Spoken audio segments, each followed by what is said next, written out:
Then we are told there is another festival.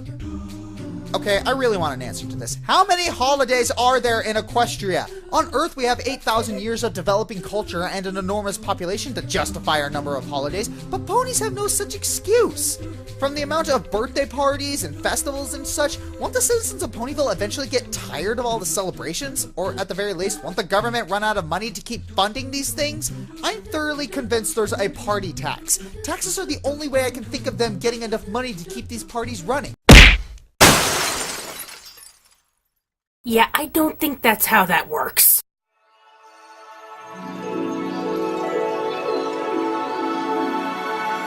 Hello, every pony. I'm Tulip Twist, and I'm here to talk about parties. More specifically, the fact that there might be a party tax. Yeah, I think you guys know by now that I'm not too keen on that theory. Quick disclaimer here, I do not hate or dislike Josh Scorchers. I enjoy a lot of his content, and he's one of my top 5 favorite MLP reviewers. This is just one teeny tiny little thing that's getting on my nerves. So, back to the topic at hand. How do ponies fund all those festivals and parties? Well, I think it works the way it does in the real world.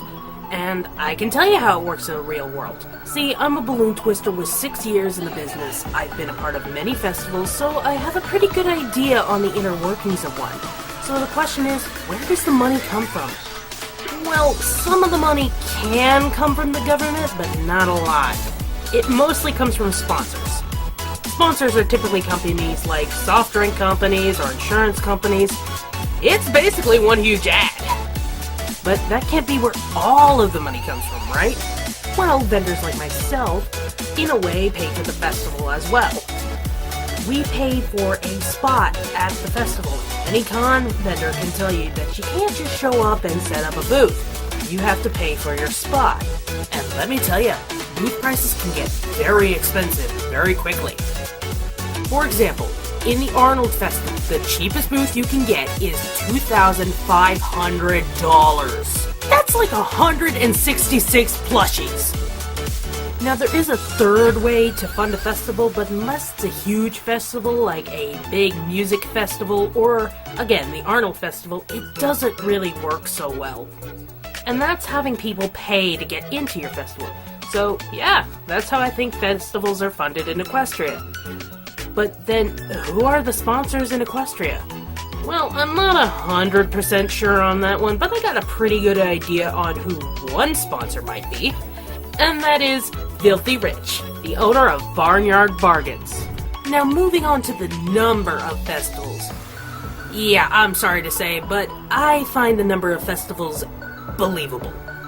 Why? Well, I've seen 2 different festivals happen on the same day, 5 blocks apart from each other. And yes, they were 2 different festivals. I checked. Now that I think about it, that would be an interesting conflict in the show. Hey, writers, you want to pick up on this? Or maybe even fanfic writers? Now, moving on to parties. Well, yeah, okay, that's a bit less clear-cut. I would honestly say that I think it's funded by the person throwing the party. Now you may bring up, what about Rainbow Dash's party? That's gotta be ludicrously expensive. Well, maybe her and her friends are paying for it. Who knows? Anyway, moving on. Now, there is a point brought up by Josh in this video here. Cheese Sandwich has been described as a certified party planner. That means they likely work for the government.